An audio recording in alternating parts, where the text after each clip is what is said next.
Saviez-vous que le mot pharmacie, du grec ancien pharmakon, signifiait à l'origine à la fois remède et poison? C'est à se demander si c'est par fidélité à cette étymologie que certains des plus grands laboratoires pharmaceutiques du monde semblent tout autant vouloir nous guérir que nous empoisonner. Podcast Story. Il y a bien longtemps, ceux qui préparaient et vendaient des breuvages aux malades étaient appelés les apothicaires. Ils associaient alors leurs mystérieux remèdes à des incantations religieuses. Je vous parle là d'un temps très ancien, plus de 2600 avant Jésus-Christ. Quant aux premières ordonnances, appelées à l'époque prescriptions médicales, elles apparaissent 1000 ans plus tard. Et il faut attendre l'année 754 pour voir ouvrir la toute première pharmacie de l'histoire à Bagdad. Les médicaments étaient alors imaginés, fabriqués et vendus dans ces officines. Reconnaissons qu'à l'origine, les pharmaciens faisaient preuve d'un magnifique engagement pour la santé publique. Et leurs compétences étaient multiples. Ils devaient à la fois cumuler des talents de chercheurs, de chimistes, de médecins et de commerçants. C'est au milieu du XIXe siècle que naissent en Europe et en Amérique du Nord les sociétés pharmaceutiques. Les pharmacies, elles, deviennent des lieux de stockage et de vente de médicaments. D'ailleurs, un grand nombre de laboratoires actuels ont vu le jour à cette époque. Dans les années 1950, le marché du médicament commence à devenir un poids lourd du secteur économique. C'est l'âge d'or des découvertes, comme la pénicilline ou la cortisone. Ces nouveaux médicaments permettent de sauver des millions de vies à travers le monde. C'est une époque vertueuse où les plus gros labos accumulent des fortunes qu'ils réinvestissent aussitôt dans la recherche pour découvrir de nouveaux médicaments miracles. Mais les miracles sont rares, ce qui chagrine fortement les investisseurs. Du coup, les labos se spécialisent plus dans les mirages que dans les miracles. Arrivent les années 2000. L'industrie pharmaceutique se porte au mieux. Depuis la fin de la Seconde Guerre mondiale, sa croissance est ininterrompue. En 2009, le chiffre d'affaires total du secteur se situe aux alentours de 808 milliards de dollars, avec une croissance d'environ 9% par an. De quoi rendre de plus en plus puissant Big Pharma, mais aussi de plus en plus gourmands ses investisseurs. Mais au fait, qui se cache derrière ce terme plutôt sympathique de Big Pharma? Ce surnom pourrait évoquer un personnage dans Lucky Luke, un bonimenteur ventripotent qui vendrait ses potions pour soigner toutes les maladies du monde en quelques secondes. La réalité est moins amusante. Big Pharma ressemble plutôt à un ogre boulimique. Big Pharma désigne les plus gros acteurs de l'industrie pharmaceutique de la planète. Avec, aux 5 premières places, les Suisses Novartis et Roche, les Américains Pfizer et Johnson & Johnson, et le français Sanofi. Leur chiffre d'affaires en 2023 donne une petite idée de leur puissance. Novartis, 45 milliards de dollars. Roche et Pfizer, 58 milliards chacun. Johnson & Johnson, 85 milliards. Sanofi, 47 milliards. Le secteur de l'industrie pharmaceutique a une particularité. Pour beaucoup de ces acteurs, leur faramineux chiffre d'affaires est réalisé grâce à une diversification parfois surprenante de leurs activités. Johnson & Johnson fabrique des cosmétiques et des produits d'hygiène. GSK, de la nutrition. Bayer, lui, produit des engrais, dont le célèbre Roundup. Un engrais polémique bien connu pour ses risques sur la santé humaine. Composé entre autres de glyphosate, il augmenterait de 40% le risque de développer certains cancers. Une véritable stratégie économique de génie, pourraient penser les plus cyniques des économistes, car voilà une société qui vend à la fois le poison et le remède. Au cœur des préoccupations des labos se trouvent les brevets. En général, un brevet de médicament garantit l'exclusivité des droits sur un produit pharmaceutique durant 20 ans. Ce n'est qu'ensuite que la molécule tombe dans le domaine public et que tous les labos peuvent le produire. Mais attention, cela ne veut pas dire que le labo qui dépose son brevet a 20 ans pour vendre sa molécule, car il faut compter au minimum une dizaine d'années de tests entre le dépôt du brevet et la commercialisation du médicament. L'objectif des labos est donc de minimiser au maximum ce délai, quitte à réduire les phases de test. Et plus courte est cette phase, moins nombreux sont les effets secondaires constatés. C'est une bonne affaire pour les labos, mais ce n'est pas sans conséquence pour les futurs patients qui sont transformés en cobayes. Une fois le médicament autorisé à être distribué, encore faut-il qu'il soit acheté en pharmacie. 2 cas de figure existent alors. Soit le médicament est accessible sans ordonnance, et c'est le pharmacien qui le recommande à ses clients, soit il est soumis à une ordonnance, et c'est le médecin qui devient le prescripteur. Les laboratoires pharmaceutiques doivent donc les séduire et les convaincre. Et pour arriver à leur fin, ils vont mettre en place des stratégies marketing dont les porte-voix sont les visiteurs médicaux. Ces salariés des laboratoires sont des sortes de représentants de commerce qui, argumentaires en poche, vont tenter de faire vendre le plus grand nombre de leurs produits. Or, il ne s'agit pas de nouveaux vêtements à la mode ou du dernier smartphone. Le médicament n'est pas un produit de consommation comme les autres. Prendre un médicament n'est jamais anodin. Il y a des contre-indications, des effets secondaires possibles, une posologie à respecter. Pourtant, les techniques de vente utilisées pour les médicaments sont identiques à celles pratiquées pour n'importe quel produit de grande consommation. Ainsi, pour les médicaments nécessitant une ordonnance, les labos, par le biais de leurs visiteurs médicaux, font preuve de beaucoup de générosité envers les médecins. Cela va de simples petits déjeuners à des dîners dans les plus prestigieux restaurants, en passant par des week-ends appelés sobrement séminaires, qui sont en réalité des séjours récréatifs dans des destinations de rêve.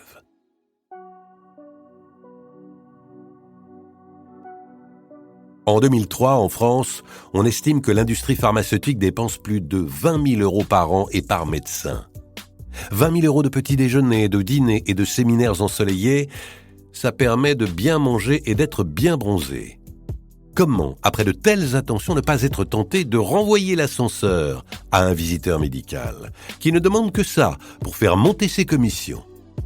Au début des années 2000, on compte 15 000 visiteurs médicaux en France, soit 1 visiteur pour 10 praticiens. Aujourd'hui, leur nombre a littéralement explosé, ils sont plus de 24 000. En 2019, une étude réalisée par des chercheurs de l'université et du CHU de Rennes révèle que les médecins généralistes qui reçoivent des cadeaux des laboratoires pharmaceutiques ont tendance à faire des prescriptions de moins bonne qualité et plus onéreuses que leurs confrères qui ne reçoivent aucun avantage. Mais il existe une autre forme de lobbying qui intervient avant la mise en vente des médicaments. Il s'agit d'influencer les instances politiques pour qu'elles modifient ou créent de nouvelles lois pouvant aider les labos à développer leur chiffre d'affaires. Un rapport de l'ONG bruxelloise CEO paru en 2019 décortique les moyens dépensés par les 10 plus grandes entreprises pharmaceutiques pour influencer les institutions européennes. Le montant donne une petite idée des enjeux. Big Pharma dépense chaque année pas moins de 16 millions d'euros en lobbying pour défendre ses intérêts au niveau européen. Une dépense qui s'ajoute à celle versée aux différents pays de l'Union européenne. Une autre pratique courante des entreprises pharmaceutiques, et pour le moins critiquable, c'est celle de l'écrivain fantôme. Il s'agit de publications scientifiques vantant les mérites de tel ou tel nouveau médicament. Des articles officiellement signés par des chercheurs universitaires, mais qui, vous l'aurez deviné, n'en sont pas. Les véritables auteurs, ce sont les départements marketing des labos qui rédigent ces articles pour vanter l'arrivée prochaine de nouveaux médicaments. Semblant ne reculer devant aucune idée, aussi saugrenue soit-elle, pour faire du business, Big Pharma ne se contente pas de créer de nouveaux médicaments pour soigner plus de maladies. Il lui arrive aussi de créer de nouvelles maladies pour vendre plus de médicaments. La stratégie est simple. Pointer des troubles légers, voire normaux, à savoir non pathologiques, des symptômes que l'on retrouve chez le plus grand nombre de personnes, et les transformer en maladies. On leur donne un nom, on les associe à des études très convaincantes pour en avérer leur existence, et le tour est joué. Il ne reste plus qu'à proposer un nouveau médicament pour les guérir.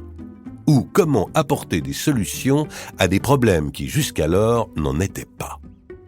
Des nouveaux médicaments qui, au mieux, ne serviront à rien, si ce n'est à rendre encore plus riche Big Pharma, et qui, au pire, provoqueront cette fois de réels problèmes de santé aux patients. De quoi leur vendre ensuite de nouveaux médicaments, et ainsi de suite.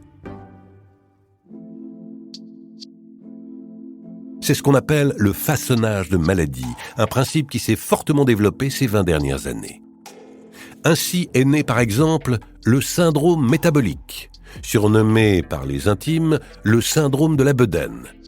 Comme son nom l'indique, c'est un tour de taille un peu trop élevé, on a un peu de bide qui pointe, c'est la cinquantaine.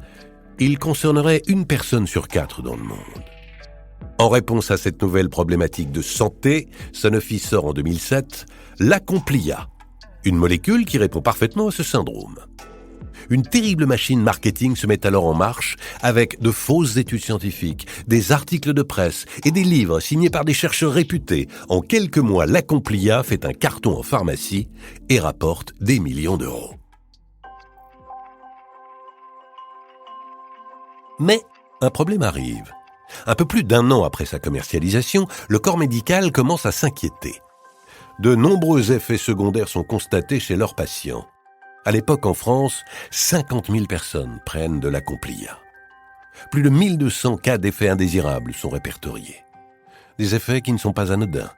On y retrouve des troubles psychiatriques, des délires, des crises de panique, des insomnies, des angoisses, des tendances suicidaires. La molécule se révélera responsable de 10 morts, dont 4 par suicide. Après des mois de commercialisation et des millions d'euros engrangés, Acomplia est finalement interdit à la vente au sein de l'Union européenne. Le plus révoltant dans cette dramatique histoire est que le laboratoire Sanofi connaissait dès les essais cliniques les potentiels effets secondaires de leurs médicaments volontairement minorés. Le cas de l'Acomplia n'est malheureusement pas isolé. Des médicaments dangereux sont régulièrement retirés du marché. Depuis presque un siècle, des scandales liés aux activités de Big Pharma jalonnent l'histoire de l'industrie pharmaceutique. L'un des tout premiers connus date des années 1950. Le thalidomide est alors prescrit comme sédatif et antinauséeux pour les femmes enceintes. Résultat, des malformations congénitales chez des milliers de bébés dans le monde. Dans les années 90, la surprescription des opioïdes conduit à une addiction massive et à des dizaines de milliers de décès pendant des années. Une crise toujours d'actualité avec plus de 120 000 morts rien qu'aux États-Unis en 2023. Autre dérive dramatique de Big Pharma, en 1996, Pfizer mène des essais cliniques sur son antibiotique Trovan au Nigeria pour traiter une épidémie de méningite bactérienne, mais sans le consentement éclairé des participants. L'essai entraîne la mort de plusieurs enfants. Il arrive aussi que les laboratoires mettent en danger la vie des patients, non en raison de la dangerosité de leurs médicaments, mais en les rendant inaccessibles. En 2001, Pfizer et Bristol Myers Squibb, entre autres, décident de maintenir des prix élevés pour leurs médicaments antirétroviraux pour des patients atteints du sida. Cette décision laisse de nombreux pays en développement sans solution thérapeutique efficace. Cette même année, Schering-Plough est accusé de pratiques commerciales abusives et d'entrave à l'accès au traitement générique de l'hépatite C en Égypte. De nouveau, le prix du médicament empêche des patients atteints d'hépatite C de recevoir un traitement. Même problème avec le Daraprim, médicament contre la toxoplasmose et le paludisme, dont le prix a soudainement bondi de 5400% en 2015, sur décision de Martin Shkreli, gestionnaire d'un fonds d'investissement spéculatif. Et ce monsieur ne regrette pas son geste. Convoqué pour une audition publique devant le Congrès américain, il déclare « Si je pouvais remonter le temps, j'aurais augmenté davantage le prix. » 3 ans plus tard, en 2004, c'est Pfizer qui est condamné à payer une amende de 430 millions de dollars pour la promotion illégale de son médicament Neurontin. La compagnie est accusée d'avoir trompé médecins et patients en commercialisant son médicament sans qu'il soit approuvé par les instances gouvernementales. Toujours en 2004, le Vioxx, médicament du labo Merck, est retiré du marché après que des études démontrent qu'il augmente fortement le risque de crise cardiaque et d'accidents vasculaires cérébraux. Enfin, et pour conclure sur le sujet, citons en 2010 le désormais tristement célèbre Mediator. Ce médicament du labo français Servier, initialement prescrit contre le diabète, fut largement utilisé comme coupe-faim. Il est reconnu responsable de plus de 2000 morts. Si de tels scandales se produisent, c'est sans doute parce que Big Pharma et les politiques font bon ménage. Dans ce registre, on peut évoquer Agnès Buzyn, ancienne ministre de la Santé, dont le mari Yves Lévy était alors directeur de l'INSERM, l'Institut national public de la santé et de la recherche médicale. Agnès Firmin-Lebaudot, de son côté, elle aussi ancienne ministre de la Santé, aurait reçu, selon Mediapart, 20 000 € de cadeaux de la part du groupe pharmaceutique Urgo, à l'époque où elle tenait une pharmacie. Une période où elle était députée et siégeait à la commission des affaires sociales. Elle s'occupait alors, entre autres, des questions de santé et de financement de la sécurité sociale. Les généreux laboratoires Urgo impliqués dans cette affaire ont été condamnés en janvier 2023 à plus d'1 million d'euros d'amende pour des cadeaux faits à des pharmaciens. Il y a aussi le cas d'Aurélien Rousseau, encore un ancien ministre de la Santé, dont l'épouse Marguerite Cazeneuve était la numéro 2 de l'assurance maladie. Enfin, on ne peut parler des rapports qui existent entre l'industrie pharmaceutique et le monde politique sans évoquer le cas de Sanofi. Rappelons pour commencer que l'ancien PDG du labo, Serge Weinberg, est un ami personnel d'Emmanuel Macron. C'est lui qui le fit entrer à la banque Rothschild. Rappelons aussi que le successeur de Weinberg à la tête de Sanofi, Frédéric Oudéa, arrivé en mai 2023, fut en son temps conseiller de Nicolas Sarkozy lors de son passage au ministère du Budget. Rappelons enfin, mais juste pour la blague cette fois, que Frédéric Oudéa est le mari d'Amélie Oudéa-Castéra, mémorable car très éphémère ministre de l'Éducation avant de se retrouver ministre des Sports et des JO de Paris. Plus sérieusement, n'oublions pas que Sanofi est le labo qui, durant 20 ans, a vendu son médicament, la Dépakine, aux femmes enceintes sans les prévenir des risques d'autisme pour leurs enfants. Il est le labo qui a supprimé 2000 postes de chercheurs en France, 4000 dans le monde. Le labo qui, à Mourinx, en Nouvelle-Aquitaine, a rejeté les vapeurs cancérigènes juste 190 000 fois les limites autorisées. Mais cessons les critiques envers cette belle et si rentable société française, car comme l'a déclaré en son temps de Premier ministre Édouard Philippe, on ne doit pas dénigrer une entreprise française qui fonctionne bien. De quoi certainement justifier que Sanofi perçoive chaque année plus de 100 millions de crédits d'impôt recherche de la part de l'État. Si les médicaments peuvent devenir dangereux pour la santé de ceux qui les consomment, ils sont aussi tristement nocifs pour notre environnement. L'abus de prise de médicaments a pour conséquence de polluer jusqu'à l'eau du robinet, devenu un cocktail de Prozac, d'antibiotiques, de pilules contraceptives, d'anticancéreux et de perturbateurs endocriniens en tout genre. C'est pourtant bel et bien grâce à notre surconsommation que l'argent coule à flot sur les comptes de Big Pharma. Et chaque opportunité est bonne. Une crise sanitaire, par exemple, peut se transformer en une véritable manne financière. Eh oui, car plus nous sommes malades ou susceptibles de tomber malades, plus Big Pharma est en bonne santé économique. La Covid-19 fut en ce sens une excellente nouvelle. Le labo allemand BioNTech, à l'origine du premier vaccin ARN messager, est passé d'un bénéfice de 15 millions d'euros à 10 milliards d'euros en une année. Les vaccins Moderna ont rapporté 17 milliards en 2021. Et ceux de Pfizer ont plus que doublé son bénéfice, atteignant 22 milliards de dollars. Ces excellents résultats financiers permettent à Big Pharma d'investir et de racheter d'autres labos pour devenir encore et toujours plus gros. En 2023, la transaction record revient à Pfizer, qui a dépensé 43 milliards de dollars pour le rachat de Seagen. De quoi nous faire penser que les labos nous voient davantage comme des clients qui doivent dépenser que comme des patients à soigner.